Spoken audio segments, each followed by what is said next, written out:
Hi guys, my name is Barry and welcome back to the channel. I'm going to be doing a review for the remake of Carrie from 2013. I had only seen this movie once before, and which was at the cinema, and I remember watching it at the cinema thinking it was just a bland film that was very forgettable and I didn't really want to see it again. However, I recently watched it again for this review just to see if my opinions have changed. So if you haven't seen the movie guys and you don't want to be spoiled, I don't know why you wouldn't, then don't watch this video. However, if you don't mind spoilers, or of course, if you've seen the film, then continue watching. Now, before re-watching this film, I reminded myself that when I watched the original Carrie from 1976, I also had similar feelings to that as I did the remake. It, to me, was just a bland horror film. It wasn't a bad film, and neither was the remake, but it was just something that I thought, I don't really want to watch that again. To me, not much happened.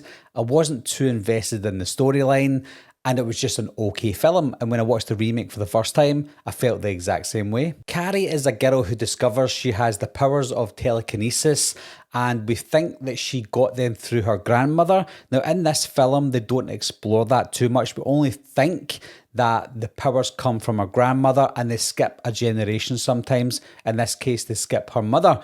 So they don't explore that too much in the film. Now, of course, I haven't read the book. Maybe they explore it more in the book, and knowing Stephen King, they probably do. But I'm glad they left a lot of the explanation out of the movie, because the movie would be too long. I don't really want to know too much about how she got her powers. All I want to know is she discovers her powers, they build up, and then she uses them. And that's exactly what they do in this movie. Carrie is a loner, and that's all down to her mother, Margaret. Mother Margaret kind of keeps her to herself. And it got to the point where the local authority said to Carrie's mother, you can't homeschool her, you have to let her go to public school. And because she goes to public school, she finds out more about the world. But one thing her mother doesn't tell her is how the body works. So when she has her first period, she unfortunately has it at school. Everybody understands what it is apart from Carrie. She freaks out, thinks she's dying, and then the girls in the lockers laugh at her and they film her because it's 2013, of course. They laugh at her, they mock her, and she becomes a laughingstock of the school. But through this laughingstock, through this ordeal, she finds out she has a bit of a power, and she explores that more throughout the movie. It gets to the pinnacle moment where she's at full power. She gets invited to the prom. Things happen at the prom again, and then she uses her powers to its full potential, and it's deadly.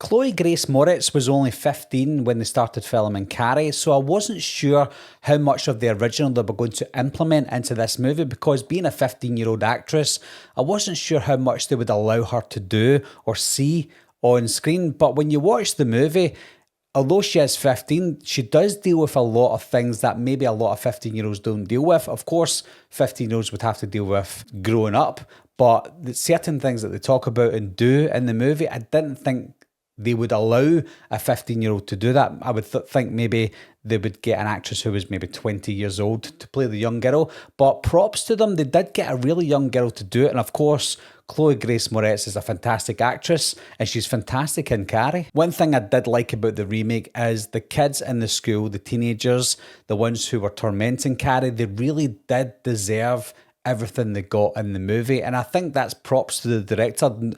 They get the audience on board with Carrie, even though Carrie, she's not a bad girl, but she does bad things. And when she does the bad things, we understand why she's doing it, and we accept it, and we also agree with Carrie, but we shouldn't. And that's the beauty of the story, is we're rooting for the bad person. She was the underdog to begin with, but as she got her powers, we should be scared of this girl, and we are. But at the same time, we also agree with the things that she's doing. I like the struggle that Carrie had mentally with her mother. She obviously outsmarted her mother. She became more independent. She went to school, learned a lot more than Margaret did. And I liked the mental battle that she had with her mother, because she didn't want to hurt her mother's feelings. And when she found out she was powerful, she also didn't want to physically hurt her mother. So she had that mental battle as well as the physical battle. When I look at the CGI, I think the CGI was pretty good in this film. Now, the film is over 10 years old now, and I think it was mostly on point. Even the prom massacre scene, I thought it was really well done. I think my only issue with the story, out with it being kind of boring, is the story involving Sue and Tommy. Sue and Tommy are boyfriend girlfriend. Sue was going to go to the prom with Tommy. Sue felt guilty, so she told Tom to ask Carrie to go to the prom with him instead, and I think that bit was annoying. If I was Carrie and I knew that Sue asked Tommy to ask me to the prom, I'd be like, oh yeah, is this a pity party? So I think that was my only issue with the story itself, albeit the story to me is still kind of boring, but that aspect of the story I thought was a little off. Other than that though, guys, I don't have anything bad to say about the movie. The film was not a bad film, it was just okay, and I think I maybe enjoyed it a little bit more now than I did back then, because I was expecting something absolutely fantastic, and like I said, the original Carrie wasn't a great film to me. I thought it was okay. So finding out there was a remake starring Julianne Moore and Chloë Grace Moretz, I thought this could be really good, and the trailer made it look great. But when I watched it, after it, I thought, oh, it was okay. I don't think the original's better, but I don't think the original's worse either. I think both of them still sit in that okay area, whereas the remake, although it's okay, it definitely does play it safe. It doesn't take too many risks.